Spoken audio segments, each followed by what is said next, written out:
Hello everyone, welcome to Okul India के सबसे affordable learning platform में आप सभी लोगों का एक बार फिर से बहुत बहुत स्वागत है।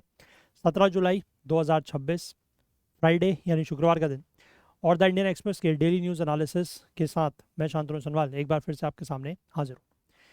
तो ये बेसिकली मैंने यहाँ पर जो 4 आर्टिकल्स आप लोगों को दिखाए हैं, इन 4 आर्टिकल्स को हम लोग आज डिस्कस करेंगे। लेकिन उससे पहले मैं आपको बता दूँ कि अगर आप सारे के सारे वीडियो सेशंस जो हैं उनको देखना चाहते हैं और लंबे समय तक देखना चाहते हैं तो उसके लिए आप हमारे इस कोर्स में ज़रूर एनरोल कर लें। ओनली एट 499 रुपीज़ में आपको ये कोर्स मिल जाता है और अगर आप फर्स्ट 20 स्टूडेंट्स में हैं तो आई जुलाई 26 कोड का यूज़ करके 199 का डिस्काउंट भी ले सकते हैं। ठीक है, इस कोर्स में आपको वीडियो डिस्कशंस मिल जाएंगे, हाईलाइटेड आर्टिकल्स मिल जाएंगे और साथ ही साथ इंग्लिश में पीडीएफ्स भी मिल जाएंगे। ठीक है, प्रैक्टिस एमसीक्यू जो हम लोग यहाँ पर डिस्कस करते हैं वो भी आपको ये जो पीडीएफ्स है इसमें मिल जाएंगे। ठीक है ना। तो नीचे डिस्क्रिप्शन में इसका लिंक दिया हुआ है, वहाँ से जाके आप एनरोल कर सकते हैं और कोई भी डाउट या क्वेरी होती है तो ये हमारा व्हाट्सएप नंबर है, इसके थ्रू जाके आप हमसे कांटेक्ट कर सकते हैं। ठीक है, चलिए अब हम लोग आज के न्यूज़पेपर पर चलते हैं और इम्पॉर्टेंट आर्टिकल्स देखते हैं। तो ये देखिए, ये आज का न्यूज़पेपर है। यहाँ पर ये लिखा गया है कि जब से यूएस और ईरान के बीच में जो एक अंतरिम डील हुई थी 17 जून को, उसके बाद के 3 हफ्ते का डेटा ये दिखाता है कि हॉर्मूज को क्रॉस करने वाले जितने भी वेसल्स हैं उसमें से 40% वेसल जो हैं वो या तो इंडिया के हैं या चाइना के, मतलब इंडिया और चाइना के मिला के जो है वो 40% वेसल्स हैं। ठीक है, ऐसा यहाँ पर बताया गया है। बाकी इसमें ऐसा कुछ बहुत ज़्यादा यहाँ पर देखने वाली बात नहीं है। ठीक है, हम यहाँ पर बात करेंगे कि यूएस ने अपना जो इमिग्रेशन के नियम है उसमें कुछ यहाँ पर चेंज किया है और स्टूडेंट्स और मीडिया के लिए यहाँ पर वीज़ा के ड्यूरेशन को कम किया गया है। ठीक है, देखो, तो बेसिकली जो large number of US bound Indians हैं, ठीक है, मतलब जो इंडियंस यूएस जाना चाहते हैं उनके ऊपर इस कदम का जो है वो एक इम्पैक्ट पड़ेगा। यहाँ पर डोनाल्ड ट्रंप के एडमिनिस्ट्रेशन ने एक क्या किया है, एक कदम उठाया है कि Titan the visa duration for foreign students, journalist and cultural exchange visitors. ठीक है ना, इन लोगों के लिए जो है वो वीज़ा के ड्यूरेशन को थोड़ा सा शॉर्ट किया गया है। ठीक है, यहाँ पर ये बताया गया है कि the new final rule from the department of homeland security, इसने फिक्स्ड टाइम पीरियड क्रिएट किया है फॉर एफ वीज़ाज। ठीक है, ध्यान रखिएगा, एफ वीज़ाज जो है वो इंटरनेशनल स्टूडेंट्स को दिया जाता है। जे वीज़ाज जो है वो ऐसे लोगों को दिया जाता है जो कल्चरल एक्सचेंज प्रोग्राम्स के तहत अमेरिका में काम कर रहे हैं। और आई वीज़ाज जो है वो मेंबर्स ऑफ द मीडिया या जर्नलिज्म को, मतलब जर्नलिस्ट को या जर्नलिज्म से जुड़े लोगों को दिया जाता है। ठीक है, करेंटली ये सारे के सारे वीज़ाज जो हैं they are available for the duration of the programme और एम्प्लॉयमेंट इन यूएस, कि मतलब जितने समय के लिए भी उन लोगों का यूएस में कोई प्रोग्राम चल रहा है या यूएस में वो एम्प्लॉयड है तो उतने समय के लिए वो वीज़ा वैलिड रहता था। लेकिन अब इस जो नया रेगुलेशन आया है उसमें ये बोला गया है कि स्टूडेंट और एक्सचेंज वीज़ा जो है उसका पीरियड 4 साल से ज़्यादा का नहीं होगा। ठीक है, मतलब स्टूडेंट्स भी और ये जो कल्चरल एक्सचेंज प्रोग्राम्स में जो लोग हैं अमेरिका में हैं तो उनका वीज़ा 4 साल का होगा मैक्सिमम। ठीक है, जर्नलिस्ट की अगर हम बात करें तो उनका वीज़ा जो है वो करंटली कैन लास्ट ईयर्स, मतलब कई सालों तक वो वीज़ा रहता था जर्नलिस्ट वगैरह का। अब उनके लिए भी यहाँ पर जो टाइम ड्यूरेशन बताया गया है वो लिखा गया है कि 240 डेज। ठीक है, 240 दिन तक का, यानी कि लगभग आप मान के चले कि 8 महीने तक का ये वीज़ा रहेगा। और अगर वो चाइनीज़ नेशनल्स हैं तो उनके लिए वीज़ा की ड्यूरेशन और कम है, ओनली 90 डेज। ठीक है, और वीज़ा होल्डर जो हैं वो अप्लाई कर सकते हैं, हालांकि एक्सटेंशन के लिए ये भी दिया गया है। ठीक है, इसमें यह भी लिखा गया है कि जो ग्रेजुएट स्टूडेंट्स हैं, ठीक है, from changing their educational objectives at any time और from transferring to another school without authorisation. ठीक है, कि जो भी ग्रेजुएट स्टूडेंट्स हैं वो अपने एजुकेशनल ऑब्जेक्टिव्स को किसी भी समय पे चेंज नहीं कर सकते या फिर किसी दूसरे स्कूल में विदाउट ऑथराइजेशन ट्रांसफ़र नहीं हो सकते। इसके बाद यहाँ पर यह भी लिखा गया है कि उन स्टूडेंट्स की जो डिग्री या ट्रेनिंग है वो पूरी हो जाने के बाद पहले वो 60 दिन तक यूएस में रह सकते थे, अब उस ड्यूरेशन को भी आधा करके 30 दिन का कर दिया गया है। और ये जो नए रेगुलेशंस हैं ये जब वहाँ के जो फेडरल रजिस्टर है, मतलब जिस तरीके से हमारे वहाँ गेजेट होता है तो उस तरीके का जो फेडरल रजिस्टर है उसमें जब ये पब्लिश हो जाएगा उसके 60 दिन के बाद ये लागू हो जाएगा। ठीक है, और यहाँ पर ये डेटा दिया गया है, इसको हालांकि आप मतलब ऐसा ज़्यादा इंपॉर्टेंट नहीं है।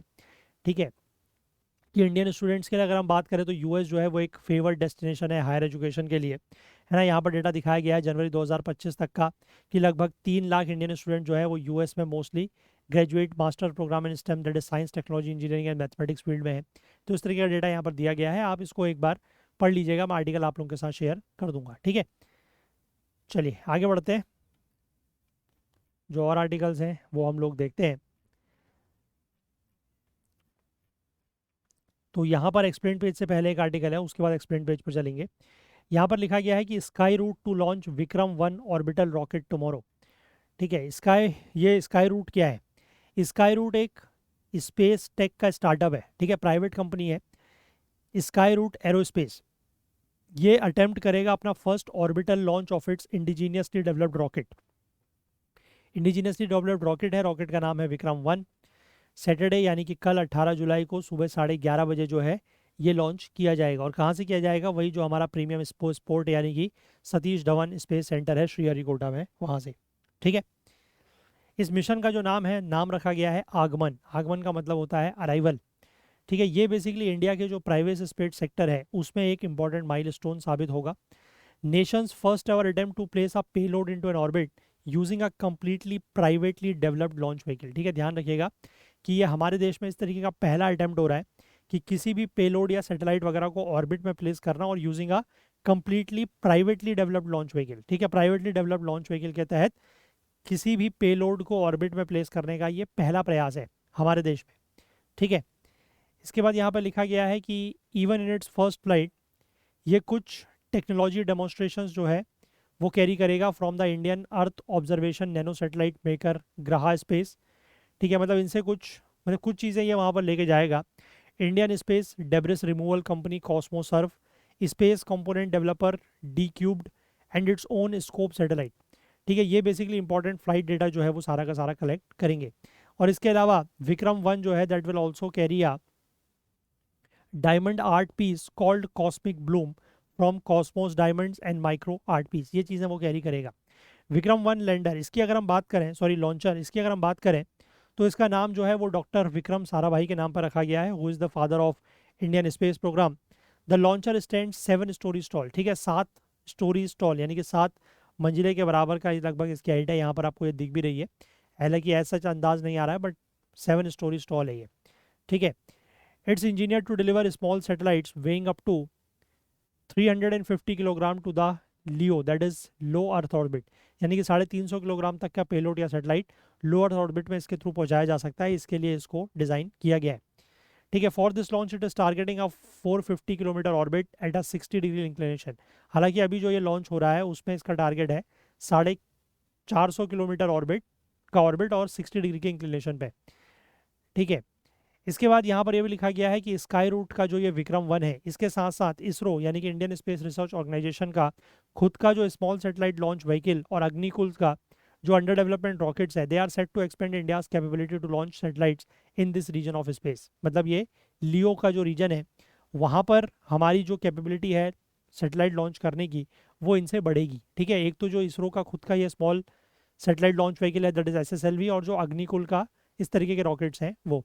ठीक है, this is significant given the increasing number of companies developing small satellites intended for low Earth orbit, such as the fleet by internet providers Starlink and OneWeb। ठीक है, तो ये चीज़ इसलिए सिग्निफिकेंट है क्योंकि कई सारी नंबर ऑफ कंपनीज जो है वो स्मॉल सैटेलाइट्स लॉन्च कर रही हैं और उनको यहाँ पर लॉन्च करना है लो अर्थ ऑर्बिट में। ठीक है, जैसे कि इंटरनेट प्रोवाइडर्स हैं स्टारलिंक या OneWeb, तो इसके लिए ये काफ़ी काम आएगा। ठीक है, अभी तक 2 Indian launch vehicle developers including Skyroot, इन्होंने अपनी सब ऑर्बिटल फ्लाइट्स जो है वो डेमोन्स्ट्रेट की है।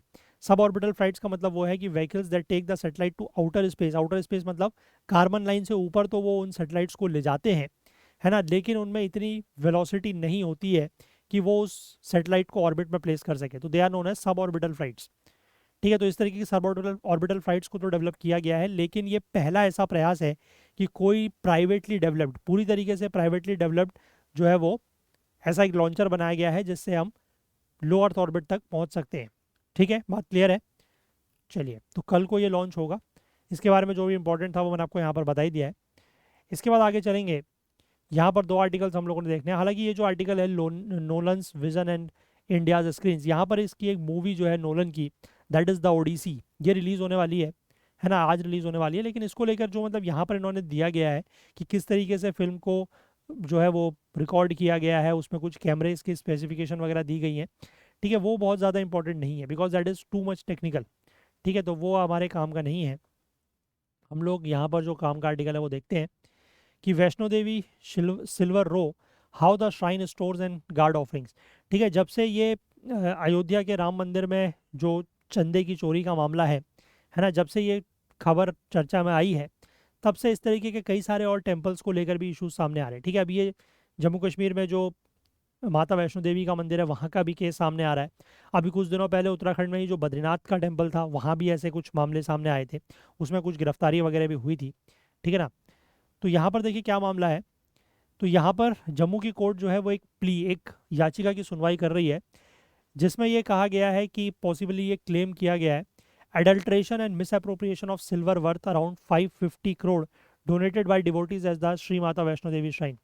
ठीक है, कि श्री माता वैष्णो देवी का जो मंदिर है वहाँ पर जो श्रद्धालुओं की तरफ से लगभग 550 करोड़ की जो चांदी डोनेट की गई है, दान में दी गई है, उसमें कुछ मिलावट या मिस अप्रोप्रिएशन की बात सामने आई है।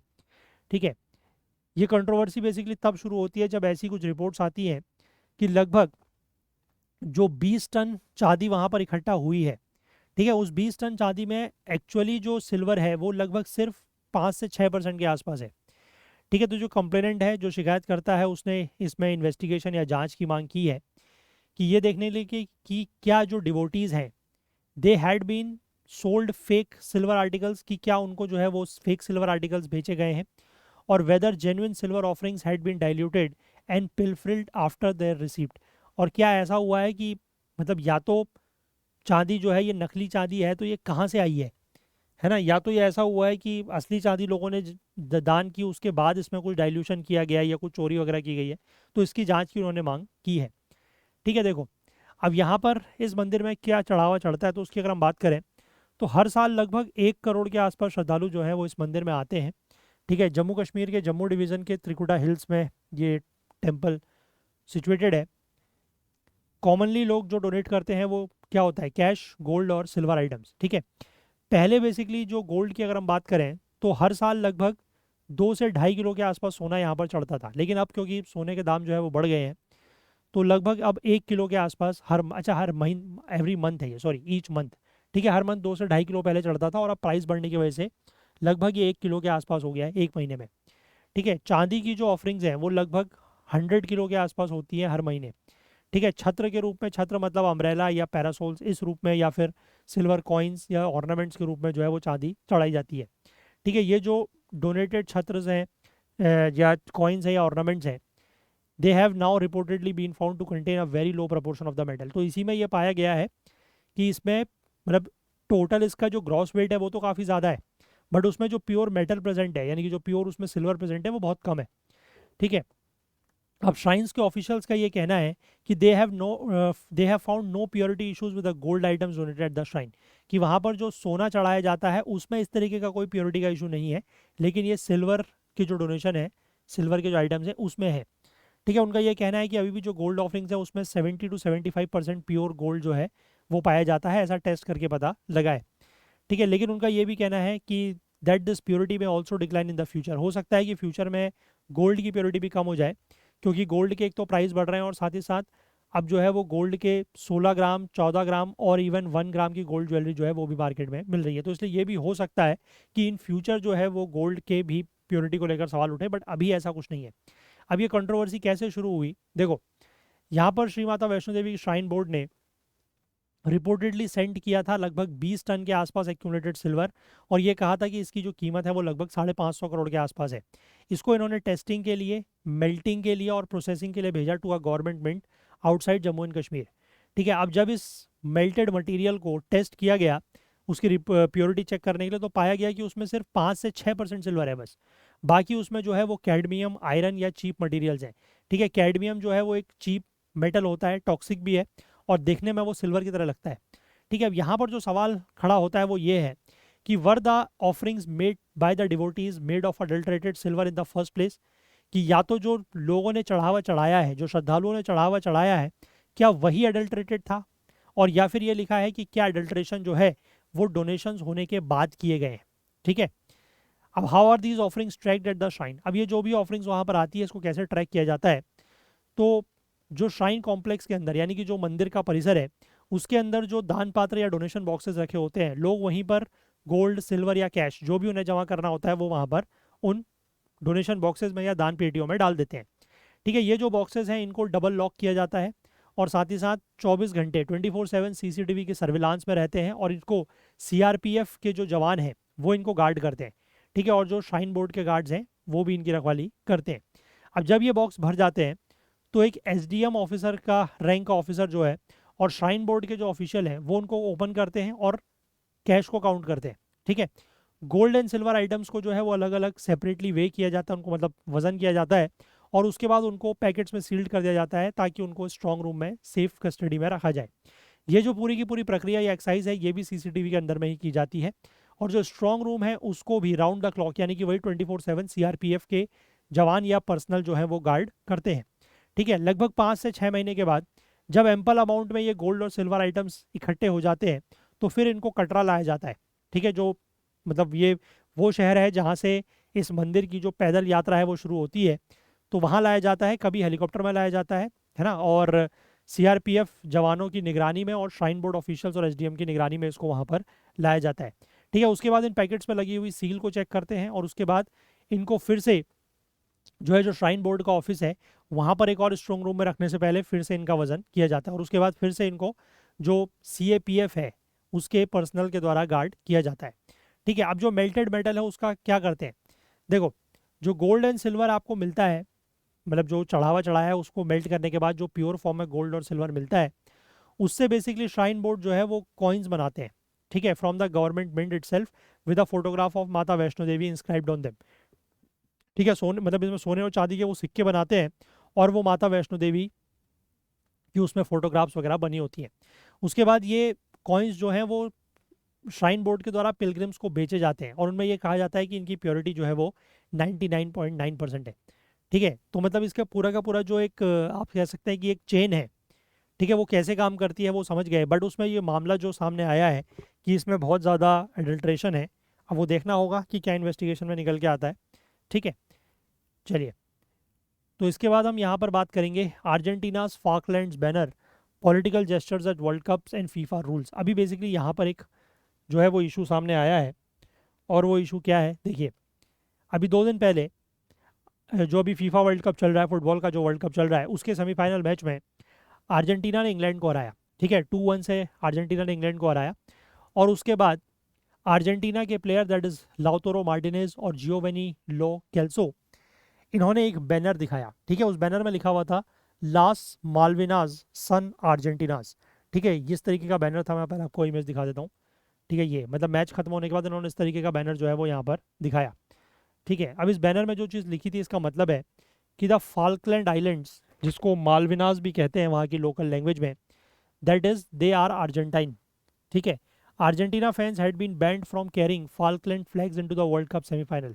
हालांकि अर्जेंटीना के जो फैंस हैं उनके ऊपर इस तरीके का बैन या प्रतिबंध लगाया था कि वो फाल्कलैंड के फ्लैग जो है वो वर्ल्ड कप के सेमीफाइनल में लेके नहीं आ सकते। ठीक है, लेकिन यहाँ पर ये जो प्लेयर्स के द्वारा इस तरीके का एक फ्लैग दिखाया गया है ना, तो उससे बेसिकली एक जो बैनर दिखाया गया उससे बेसिकली यहाँ पर कंट्रोवर्सी शुरू हो गई है। अब ये बैनर कंट्रोवर्शियल क्यों है, देखो इसका जवाब जो है वो लगभग आप कह सकते हैं कि 2 सेंचुरीज इन द पास्ट, यानी कि आज से लगभग 200 साल पुराना इसका इतिहास रहा है। देखो फाल्कलैंड आइलैंड्स या जिसको इस्लास मालविनास भी कहते हैं, they are known in Argentina have remained at the, मतलब जैसे इनको अर्जेंटीना में जाना जाता है इस्लास मालविनास नाम से, ये remain the centre of the sovereignty dispute between Argentina and the UK since Britain has reasserted control over the islands in 1833। 1833 में ब्रिटेन ने जब इस आइलैंड्स के ऊपर अपना फिर से कंट्रोल जो है वो लिया तो अर्जेंटीना और यूके के बीच में इसको मतलब इसके सॉवरेनिटी डिस्प्यूट चल रहा है। अर्जेंटीना का ये कहना है कि that it inherited the sovereignty of these islands from Spain upon gaining independence in 1816, कि 1816 में जब अर्जेंटीना जो है वो स्पेन से इंडिपेंडेंट हुआ था तो उनको इसकी सॉवरेनिटी मिली थी। Therefore regards the Britain's occupation is illegal, तो इसीलिए वो कहता है कि जो ब्रिटेन ने हमारे आइलैंड्स के ऊपर कब्जा किया हुआ है वो अवैध है, इलीगल है। 1982 में दोनों कंट्रीज ने एक 74 डे का वॉर जो है वो लड़ा जिसमें 649 अर्जेंटीनियन कैजुअलिटीज हुई और 255 ब्रिटिशर्स मारे गए थे। ऑफिशियली ब्रिटिश जो है वो अभी भी अभी भी कंटिन्यू करता है, इस आइलैंड को एडमिनिस्टर करता है और मेजोरिटी ऑफ द रेसिडेंट जो है यहाँ के उन्होंने ये वोट किया था कि वो ब्रिटिश ओवरसीज टेरिटरी बन के रहना पसंद करेंगे। 2013 में इस तरीके का एक रेफरेंडम वहाँ पर कराया था। लेकिन अर्जेंटीना आज भी ये कहता है कि जो ब्रिटिश प्रोटेक्टोरेट है वो उसके लिए बहुत ज़रूरी है, उसकी नेशनल आइडेंटिटी के लिए। ठीक है, तो वो उसको चाहता है कि इसमें हमारी सॉवरेनिटी हो। ठीक है, ये तो पूरा का पूरा इशू क्या था वो मैंने आपको बता दिया। अभी मैं आपको इसका मैप में ये दिखा भी दूंगा कि ये कहाँ पर है, फाल्कलैंड आइलैंड्स। ठीक है, अब what are the rules on such gestures, तो जिस तरीके के जेस्चर्स यहाँ पर दिखाए गए हैं उसको लेकर फीफा के क्या रूल्स हैं। फीफा ये कहता है कि दैट एनी पॉलिटिकल बैनर और flags with political messages are strictly prohibited before, after और during a match in the immediate vicinity of the stadium. ठीक है, यानी कि स्टेडियम के पास में मैच शुरू होने से पहले या मैच के दौरान या मैच खत्म होने के बाद भी, ठीक है, आप इस तरीके के कोई भी बैनर या फ्लैग जिसमें कोई पॉलिटिकल मैसेजेस हो वो पूरी तरीके से स्ट्रिक्टली प्रोहिबिटेड है। ठीक है, इंटरनेशनल फुटबॉल एसोसिएशन का जो बोर्ड है उसके रेगुलेशन ये कहते हैं, वो प्लेयर्स को प्रोहिबिट करते हैं from using sporting equipment with political messaging. ठीक है, कि आपको किसी भी स्पोर्टिंग इक्विपमेंट का इस्तेमाल किसी भी तरीके के राजनीतिक संदेश के लिए, पॉलिटिकल मैसेजिंग के लिए नहीं करना है। तो कंप्लीटली ये चीज़ भी प्रोहिबिटेड है प्लेयर्स के लिए भी। इसके बाद फीफा का जो कोड ऑफ कंडक्ट है वो ये कहता है कि फैंस जो है, जो मतलब मैच देखने आए हुए हैं, दर्शक हैं, वो भी कर्स और चैंट नहीं कर सकते इन अ पॉलिटिकल, ऑफेंसिव एंड और डिस्क्रिमिनेटरी मैनर। ठीक है, वर्ल्ड बॉडी जो है वो करंटली अभी जो ये ऑनगोइंग फील्ड जेस्चर देखा गया एटलांटा बेसिकली जो वहाँ का स्टेडियम था वहाँ पर, under its rule prohibiting political messaging. तो अभी इस चीज़ को ये रिव्यू कर रहे हैं। ठीक है, what have Argentina fans said और done at the World Cup on the dispute. ठीक है, ये जो डिस्प्यूट हुआ है इसको लेकर अर्जेंटीना के फैंस का क्या कहना है। तो 2026 के वर्ल्ड कप में अर्जेंटीना का जो ऑफिशियल एंथम है दैट बीन, अब ये थोड़ा सा इनकी लैंग्वेज ऐसी है कि मतलब थोड़ा सा पढ़ने में गड़बड़ हो सकता है। ठीक है, इसका जो एंथम है दैट इज़ मूचा चोस। ठीक है, इसमें जो लिखा गया है वो मैं यहाँ पर मतलब इनकी जो लैंग्वेज है उसमें नहीं, मैं इंग्लिश में पढ़ूंगा कि I was born in Argentina, land of Diego and Lionel. ठीक है, डियागो मतलब डियागो मैराडोना और लियोनल मतलब लियोनल मेसी। ठीक है, इनकी धरती में मैं पैदा हुआ हूँ, ऐसा उनका एंथम कहता है। Of the boys of the Malvinas whom I will never forget. ठीक है, तो ये मालविनास का जिक्र इनके एंथम में भी है। ठीक है, मतलब इनका जो इस बार का स्पोर्ट्स एंथम है उसकी नेशनल एंथम की बात नहीं हो रही है। ठीक है, लास्ट टू लाइन जो है they are widely understood to be a tribute to the Argentine soldiers who died during the 1982 war. ठीक है, तो लास्ट की दो लाइन जो है वो ये माना जाता है कि जो वहाँ के अर्जेंटीना के सोल्जर्स थे, जवान थे, है ना, जो 1982 के वॉर में मारे गए थे, उनके लिए ये एक ट्रिब्यूट है। ठीक है, इंग्लैंड के ऊपर जीत के बाद players also celebrated with a chant. मतलब प्लेयर्स ने सिर्फ ये इस तरीके का बैनर ही नहीं दिखाया बल्कि चैंटिंग भी करी कि for the Malvinas, for Diego and for Leo's last one. ठीक है, इन्होंने इस तरीके की बातें भी यहाँ पर कही हैं। अब have Argentina fans made references to the Falkland Islands earlier, तो क्या कभी अर्जेंटीना के जो फैंस हैं उन्होंने फाल्कलैंड आइलैंड्स का जिक्र पहले भी किया है। तो इस तरीके की चीज़ जो है वो एक 2014 में अर्जेंटीना का एक फ्रेंडली मैच हुआ था स्लोवेनिया के साथ, वहाँ पर भी इस तरीके की घटना देखने को मिली थी। उस दौरान भी प्लेयर जो है वो एक बैनर के पीछे खड़े हुए थे जिसमें भी एग्जैक्ट वर्ड्स लिखे गए थे जैसा कि यहाँ पर अभी लिखे गए हैं। उस ओकेजन पे फीफा ने इनके ऊपर नॉन स्पोर्टिंग सेंक्शन लगाया था। नॉन स्पोर्टिंग सेंक्शन मतलब इनके ऊपर सिर्फ फाइन लगाया था 30,000 स्विस फ्रैंक्स का। ठीक है, इसके बाद कभी क्या ऐसा हुआ है कि वर्ल्ड कप से पहले भी इस तरीके के पॉलिटिकल जेस्चर्स प्लेयर के द्वारा किए गए हैं। तो 2018 का जो वर्ल्ड कप था उसमें स्विट्जरलैंड के दो प्लेयर थे दैट इज जेरडन शाकिरी एंड ग्रेनिट जाका। इन्होंने सर्बिया के अगेंस्ट जब गोल हुआ किया तो इन्होंने उस गोल को सेलिब्रेट किया। इन्होंने Albanian double headed eagle gesture बनाया अपने हैंड से। ठीक है, ये दोनों प्लेयर जो हैं वो अल्बेनिया से इनके रूट्स हैं which is link to Kosovo. और कोसोवो एक ऐसा देश है जिसकी इंडिपेंडेंस को सर्बिया रिकॉग्नाइज नहीं करता है। हालांकि इन दोनों प्लेयर्स के ऊपर फीफा ने 10,000 स्विस फ्रैंक्स का फाइन जो है वो लगाया था। 2022 के वर्ल्ड कप में भी अगर हम बात करें तो सर्बिया के ऊपर जो है वो 20,000 स्विस फ्रैंक्स का फाइन लगाया गया था for a banner they had hosted in their dressing room. ठीक है, उन्होंने अपने ड्रेसिंग रूम में एक फ्लैग जो है वो होस्ट किया था, एक बैनर होस्ट किया था जिसमें लिखा था, और जिसमें मतलब उन्होंने दिखाया था कि कोसोवो जो है वो उनका पार्ट है, और उसमें कहा था कि नो सरेंडर। ठीक है, कि मतलब उनका ये कहना था कि कोसोवो को हम रिकॉग्नाइज नहीं करते एज अ सेपरेट कंट्री और हम इसको सरेंडर नहीं करेंगे because this is a part of our country. ठीक है, तो उसको लेकर इनके ऊपर फाइन लगा था। उसी वर्ल्ड कप में यानी कि 2022 के ही वर्ल्ड कप में जर्मन प्लेयर्स ने जो है वो अपने माउथ को, अपने फेस को, अपने चेहरे को कवर किया था with their hands ahead of the match. और ये एक सिंबॉलिक जेस्चर था ये कन्वे करने के लिए कि फीफा जो है वो प्लेयर्स को साइलेंस कर रहा है, मतलब प्लेयर्स की आवाज़ दबाई जा रही है फीफा के द्वारा, ये दिखाने का उनका एक जेस्चर था। The football body had warned teams against using one love arm bands celebrating gender inclusivity with the tournament being held in Qatar where same sex relationship is criminalised. ठीक है, हालांकि फीफा का ये कहना था कि आप इस तरीके के वन लव आर्म बैंड्स या जेंडर इंक्लूसिविटी को जो है वो सेलिब्रेट नहीं करेंगे, क्योंकि उस साल का जो टूर्नामेंट है वो कतार में हो रहा था, और कतार वो ऐसा देश है जहाँ पर सेम सेक्स रिलेशनशिप जो है वो क्रिमिनलाइज्ड है। ठीक है, हालांकि इसके ऊपर इस तरीके के प्रोटेस्ट को लेकर जर्मनी के ऊपर फीफा ने कोई भी सेंक्शन नहीं लगाए थे। ठीक है, तो मतलब आप बात समझ गए है ना थोड़ा बहुत। मतलब ये चीज़ से ज़्यादा ज़रूरी हमारे लिए ये है कि ये फाल्कलैंड आइलैंड्स कहाँ पर है, इसकी ज्योग्राफी वगैरह थोड़ा सा इंपॉर्टेंट है, तो वो मैं आपको मैप में दिखाता हूँ। ठीक है, देखिए ये आप देख सकते हैं, ये आपको पूरा का पूरा साउथ अमेरिका दिखाई दे रहा है, आप कर्सर फॉलो कीजिएगा। साउथ अमेरिका में आपको सबसे बड़ा देश यहाँ पर दिख जाएगा, दैट इज़ अर्जेंटीना। और अर्जेंटीना में ही जब आप ये अटलांटिक ओशन की तरफ आएंगे, यहाँ पर जो ये आइलैंड दिख रहे हैं, ठीक है, दीज ये वाले ये है, देखिए फाल्कलैंड आइलैंड्स, या इसको वहाँ की लोकल लैंग्वेज में बोलते हैं इस्लास मालविनास। ठीक है, ये बेसिकली आइलैंड जो है वो दो पार्ट में है, this is West Falkland and this is East फाल्कलैंड।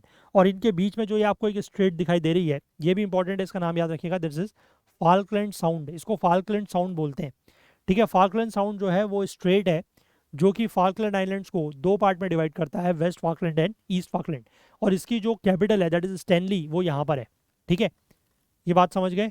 बाकी ये पूरा का पूरा ऊपर मैंने बताया दिस इज अर्जेंटीना, और यहाँ पर अर्जेंटीना की आपको कैपिटल मिल जाएगी दैट इज ब्यूनस आयर्स। ठीक है, बात क्लियर है, थोड़ा सा ये जोग्राफिकल पॉइंट ऑफ व्यू से देखना ज़रूरी था। तो आई होप आप ये फाल्कलैंड आइलैंड के बारे में समझ गए। आइलैंड बेसिकली अटलांटिक ओशन में है, दो पार्ट्स में है, वेस्ट फाल्कलैंड ईस्ट फाल्कलैंड। और इसके बीच में जो वेस्ट फाल्कलैंड और ईस्ट फाल्कलैंड को डिवाइड करती है दैट इज एक स्ट्रेट है जिसका नाम है फाल्कलैंड साउंड। ठीक है, और ये ध्यान रखिएगा कि ये जो पूरा का पूरा आइलैंड है ये ब्रिटिश एडमिनिस्ट्रेड है। क्लियर है बात। चलिए, तो यही सारे आर्टिकल्स थे जो आज डिस्कस करने थे। क्वेश्चंस अब हम लोग देख लेते हैं। तो ये हमारे आज के क्वेश्चंस हैं। With reference to Vikram 1 and India's private space sector, consider the following statement. Vikram 1 is India's first privately developed orbital launch vehicle. Yes, this is correct. Second says the mission aims to place payload into the low earth orbits. Yes, this is correct. Vikram 1 is being developed by the ISRO. ठीक है, इसरो ने develop नहीं किया, मैंने आपको पहले बताया कि स्काई रूट जो टेक है उसने डेवलप किया, तो this is wrong. Correct answer is a, 1 and 2 only. Next is which of the following statements correctly distinguish orbital launch vehicles from suborbital launch vehicles? Orbital launch vehicle जो है वो sufficient velocity attain करते हैं to place satellites into stable earth orbit. Yes, this is correct. Suborbital launch vehicle cross the Kármán line but do not achieve orbital velocity. Yes, this is correct. क्योंकि outer space में जाने का मतलब ही है कि वो कार्मन लाइन को cross करते हैं। कार्मन लाइन लगभग 100 किलोमीटर की हाइट पर मानी जाती है। ठीक है, जहाँ से आउटर स्पेस शुरू होता है। All suborbital launch vehicles can deploy operational satellites into low earth orbit. ठीक है, यही तो प्रॉब्लम है कि सब ऑर्बिटल लॉन्च व्हीकल जो है वो आपको आउटर स्पेस में ले जा सकते हैं, लेकिन उनके पास इतनी ऑर्बिटल वेलोसिटी नहीं होती है कि वो किसी भी सैटेलाइट को किसी भी ऑर्बिट पर प्लेस कर सकें। तो दिस इज रॉन्ग। तो answer will be again A, that is 1 and 2 only. Next is with reference to the management of offerings at the Shri Mata Vaishno Devi shrine, consider the following statements. Gold and silver offerings are stored under CCTV surveillance and security provided by the CRPF. This is correct. Donation boxes are opened only in the presence of judicial magistrate. This is wrong. ठीक है, मैंने बताया कि SDM वगैरह उनके presence में की जाती है। Gold and silver items are weighed, sealed and periodically transported to government meant for processing. This is also correct. So answer will be B. That is 1 and 3 only. Next is with reference to FIFA regulations on political expressions during international football tournaments, consider the following statements. FIFA prohibits the display of political banners, flags, or messages in and around match venues. This is correct. The International Football Association Board prohibits player from using sporting equipments to convey political message. Yes, this is also correct. And third one is FIFA's code of conduct permits political chanting by fans as long as it is non-discriminatory. नहीं, ठीक है, किसी भी तरीके की political chanting चाहे वो discriminatory हो या नहीं हो, you can not chant that, वो अलाउड नहीं है। तो थर्ड इज रॉन्ग। तो correct answer is 1 and 2 only. ठीक है, next is last one, the Falkland Islands that is Islas Malvinas dispute recently highlighted during the FIFA World Cup involves competing sovereignty claims. Which of the following statements is or are correct? Argentina claims the islands as part of its national territory inherited from Spain after independence. Yes, Argentina ये बात को claim करता है।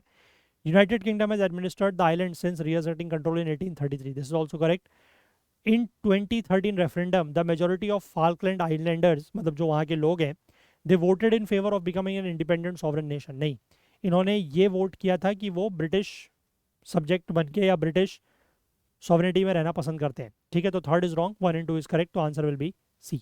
ठीक है, चलिए तो यही सारे आज के आर्टिकल्स थे और यही क्वेश्चंस थे। तो अगर आपको सेशन पसंद आ रहा है तो प्लीज़ लाइक ज़रूर करें, ज़्यादा से ज़्यादा शेयर करें, इस कोर्स को आप लोग ज़रूर एनरोल कर लें ताकि आपको ये वीडियोस आर्टिकल्स जो है वो लंबे समय तक देखने को मिल पाए। ठीक है, चलिए, तो अगर आपको सेशन पसंद आ रहे हैं तो प्लीज़ मैं फिर से रिक्वेस्ट करूँगा कि लाइक शेयर ज़रूर करें, ज़्यादा से ज़्यादा कमेंट्स करने की कोशिश करें, और आपके जो भी मतलब आपसे क्वेश्चन पूछे जाते हैं या आपके कोई सवाल हैं या डाउट्स हैं तो आप प्लीज़ कमेंट ज़रूर करें। और चैनल को अभी तक आपने सब्सक्राइब नहीं किया है तो वो ज़रूर कर लें, बेल आइकन प्रेस करना ना भूलें ताकि वीडियोस की नोटिफिकेशन आपको ऑन टाइम मिल सके। तो आज के लिए इतना ही रखते हैं, बाकी कल को फिर से मिलेंगे इंडियन एक्सप्रेस के डेली न्यूज़ एनालिसिस के साथ। तब तक के लिए अपना बहुत बहुत ध्यान रखें। Please do take care of yourself. Thank you, have a nice day, bye bye.